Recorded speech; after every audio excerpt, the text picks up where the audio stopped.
Guys, welcome to our Campfire Chats with Ziggy Hanaor. Ziggy is the British author, editor, and publisher known for her thoughtful and imaginative work in children's literature. As founder of independent publishing house Cicada Books, she has helped bring to life a wide range of visually striking and narratively rich titles. Her own writing often explores themes of identity, creativity, and emotional resilience, appealing to readers of all ages with honesty and depth. And that is certainly reflected in this new co-authored graphic novel, Everything Amplified with Sarah Lippett. Amazing. Thanks. You're very welcome. Welcome. And we're so happy to have you here. Me too. It's been an exciting week for you, isn't it? It is, yeah. So the book is launching this week. We had our official book launch on Friday, which was really fun. And the book will be released on Thursday. So it's all happening right now. I currently have an online version, but you all can go and grab your copies, as you can hear, later this week from bookshops. So we'll be chatting a little bit about this book that you have now, and then also, about yourself and about Cicada Books. Sounds great. So first, I guess I've done a little bit of introduction, but I would love to hear a little bit more about yourself, and then also maybe how you started Cicada Books. Okay. Sure. Well, my name is Ziggy, and I'm an editor, publisher, writer living in London. I started out working on art and design books way back in the day, and I set up Cicada in 2009, which seems like a lifetime ago. And it was when my daughter was born, and it was a way of kind of keeping my hand in the book game. And but once I started doing it for myself, I kind of couldn't stop. So I've been doing it ever since. I started off doing adult kind of art and design and photography books. And then the world of illustration kind of gradually drew me in. It's a really vibrant world that has really come together through Instagram. And, illustrators that you might have had to go, you might have had to really look for through agents and stuff are suddenly visible. And it's just a really wonderful community, the illustration community. So I've been doing picture books and illustrated nonfiction for, I guess, 5 or 6 years now. And it's been quite recent that I've moved into graphic novels, and I really love it.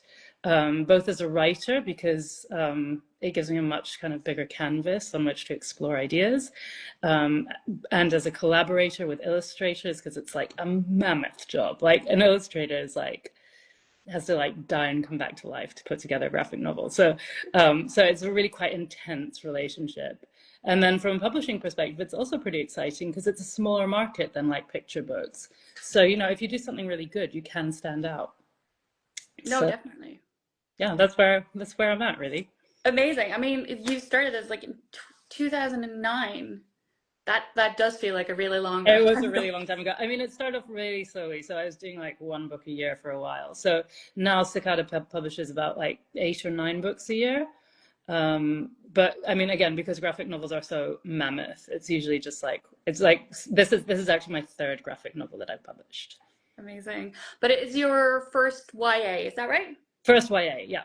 Mm-hmm. Does that feel really different, publishing a YA as opposed to a children's? Yeah, it does. It does. I mean, it's definitely, my kids are teenagers, so I'm sort of surrounded by teenage energy, which I love. And it just feels like a kind of very dynamic environment to kind of occupy. So it felt like, and actually, so the story is about these twins, Nell and Ludo. They're 15-year-old twins, and they're very different from one another. And it was just really good to explore some of the issues, and the characters just really took on a life of their own. Yeah, no, I read it in one sitting. Oh, really? Okay. Yeah. I literally was just continuously reading. It was just really good. Which I guess that also you already did it a little bit, but my question was what is your elevator pitch for Everything Amplified?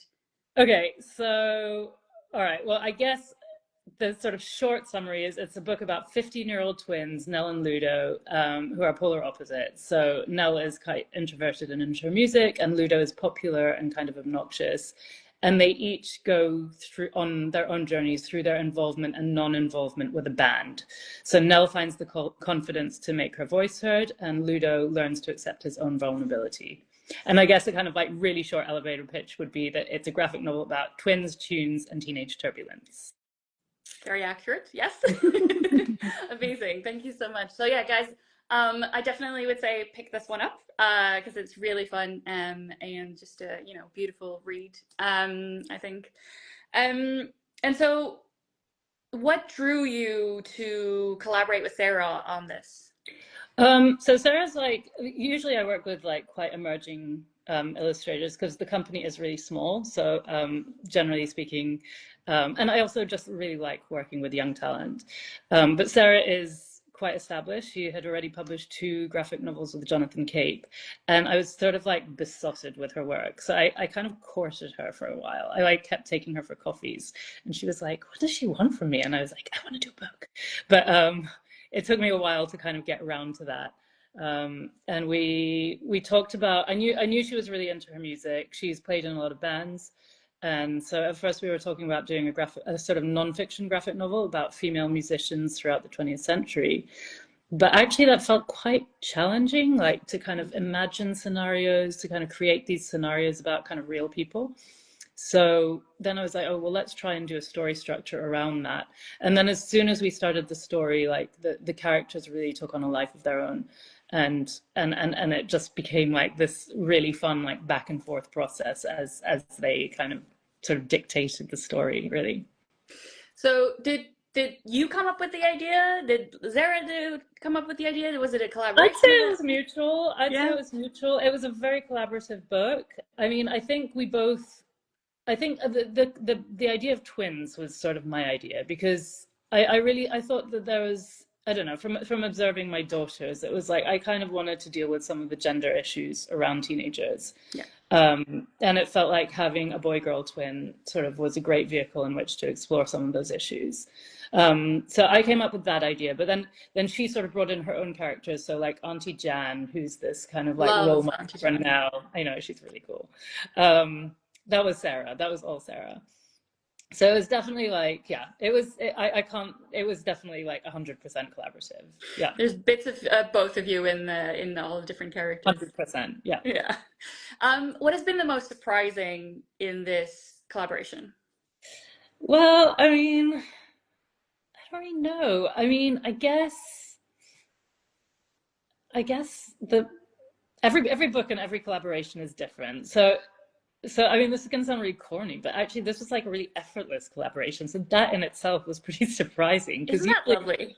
Yeah, I mean, that sounds really like, that's like, oh, my biggest weakness is that I'm just too perfect. But no, this is like, no, it was like actually surprising how non-problematic the working process was, because that's, you usually, especially on a huge book, you usually have a moment where you sort of hate each other a little bit, and like you're like, why am I doing this, and she's like, why am I doing this, and that actually never happened. So I think that's actually probably the most surprising thing.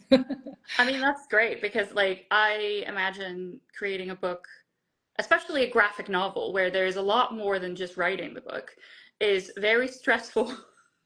It is really stressful, but to be honest, it's much more stressful for her than for me. Like, I mean, the amazing thing about graphic, I mean, this book, the script was like 40 pages, and the book is 270 pages. Like, and if you like think about the ratio, and like really, it doesn't. Yeah, I mean, the book was fun to write, and I'm not belittling the writing process. Like, that is hard and has its own journey, but I mean, the illustration is just a mammoth feat of endurance. Like, every single panel is basically like a full illustration. So yeah, no, she definitely did the lion's share. Amazing, that's so good. Demet says that she loves graphic novels. We both absolutely love graphic novels. I have many in my bookcase down here. And I guess what was I gonna say? Yeah.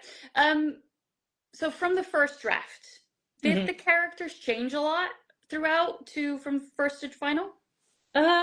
Well, Nell and Luda were pretty clear from the outset. There was like an energy to them that kind of like it was pretty clear what their journeys were going to be. Some of the other characters did change. So at first, B, who's like the kind of bully stroke love interest was self-harming, and like was kind of like, we had her as a sort of like, I guess, a more complex character, but we were worried that we didn't have the space to explore that properly, and that it's such a complicated subject. And so we kind of like, it became more about her emotional management and her kind of like, you know, the way she responds to Nell comes from this kind of like really fiery temper. So that changed, and in that the dynamic between her and Nell changed. You know, Bee became less of a fragile person and more of a kind of little bit of a bitch sometimes, basically. Yeah. A little bit, yeah. But you know, we all need a little bit of a villain in our own story. Exactly. Yeah. So for Nell, she is such a relatable character, like very awkward, unsure, like deeply introspective. Was she inspired by anyone that you know or anyone from your teenage years?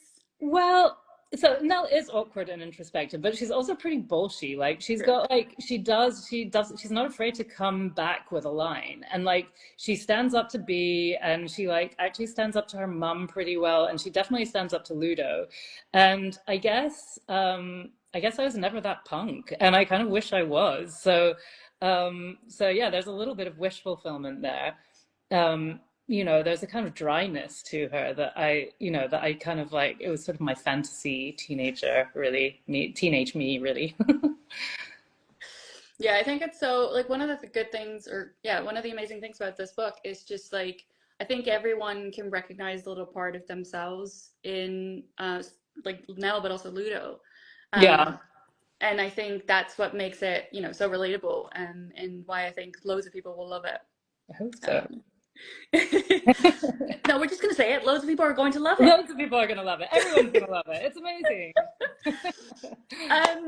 And then I guess, can you share your approach to balancing characters like Nell and Ludo?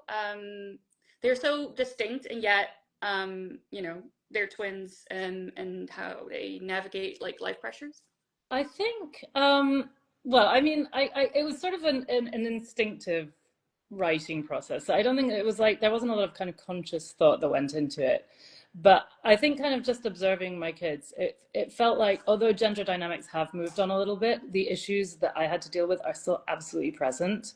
And the way that boys can sometimes talk to girls who are often like in a super sensitive stage of their development and feeling very self-conscious and very kind of like aware of how they're being perceived. And boys, not necessarily from a place of maliciousness, are kind of callously oblivious. And, you know, and that can cause like actual quite deep damage.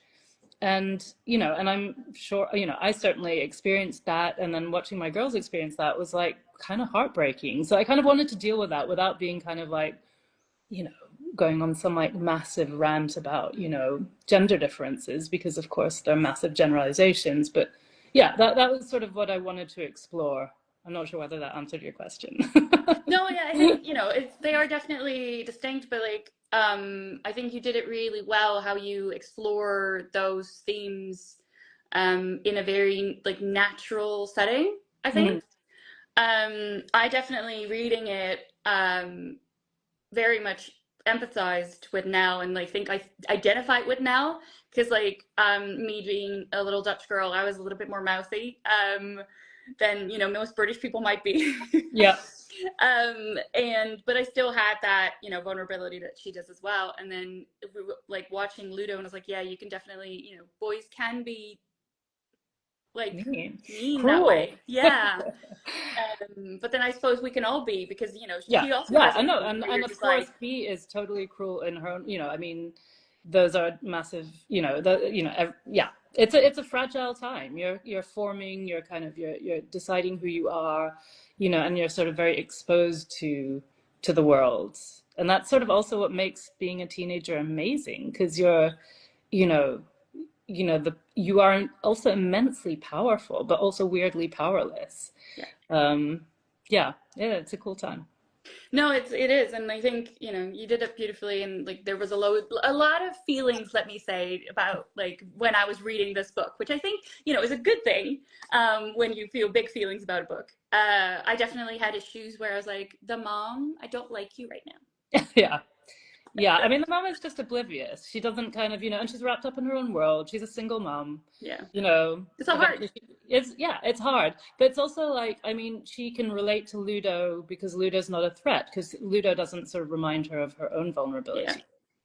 So, in that mother-daughter dynamic, there's always that pain of recognition.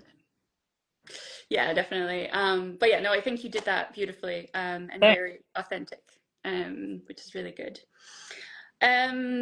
So going a little bit more into just general graphic novel space, what do you think makes a great graphic novel? Ooh, that's a hard question. That's a really hard question because I think graphic novels are like an immensely flexible medium. So you've got Marvel comics, you've got Neil Gaiman, you've got political things like Mouse and Pyongyang and Persepolis. It's a graphic novel can be anything really, and what makes it great really depends on what kind of graphic novel it is.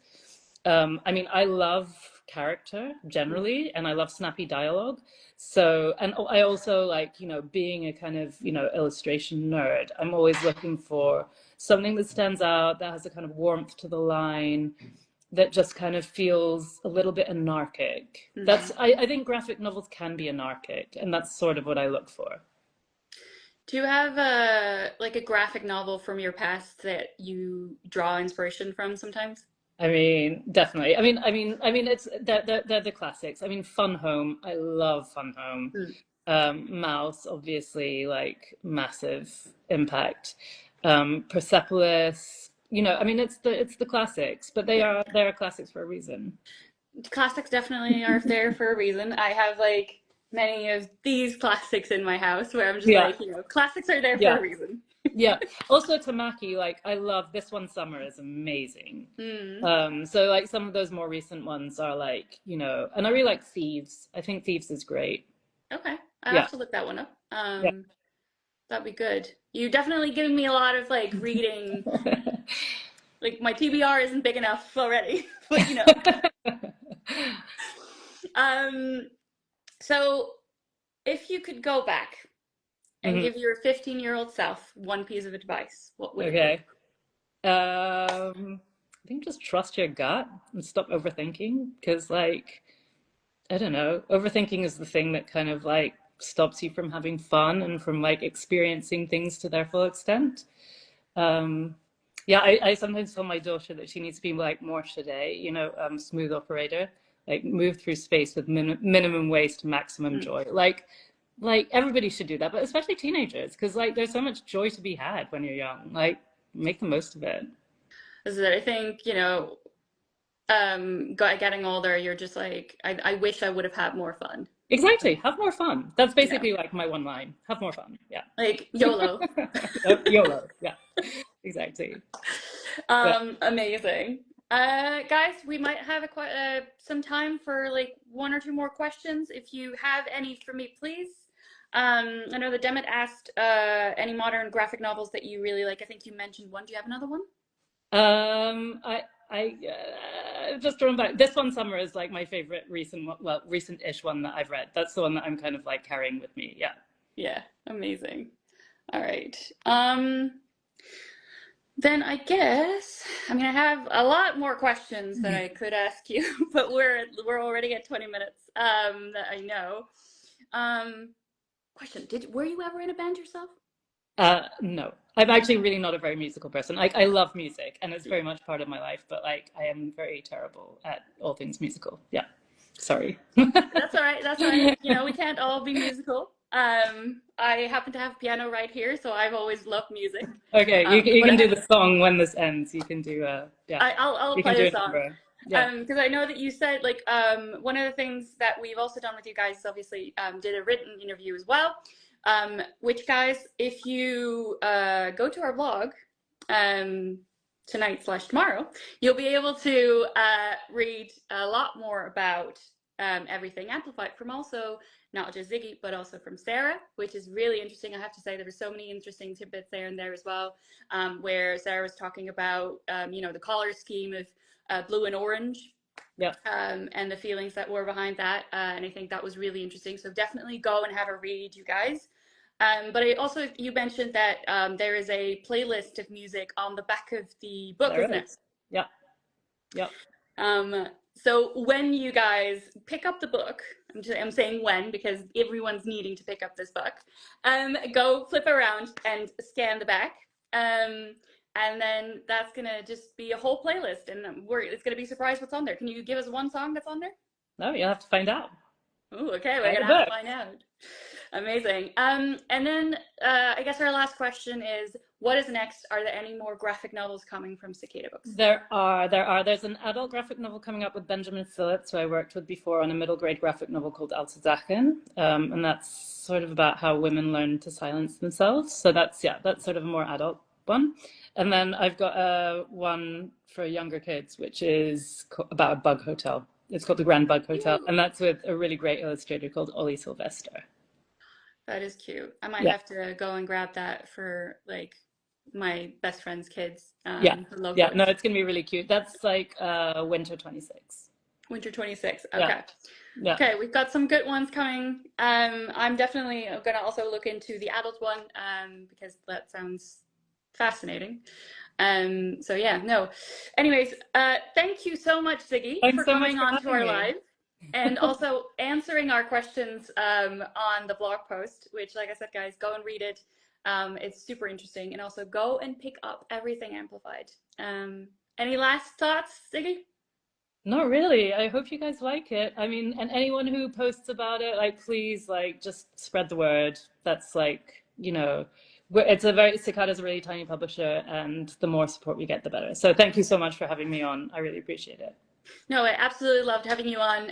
But yeah, everyone, please go grab the book, post about it, tag Cicada Books, and then we're just going to spread the love about Everything Amplified. Thanks so much. Thanks so much, guys. See you soon. See you later. Bye.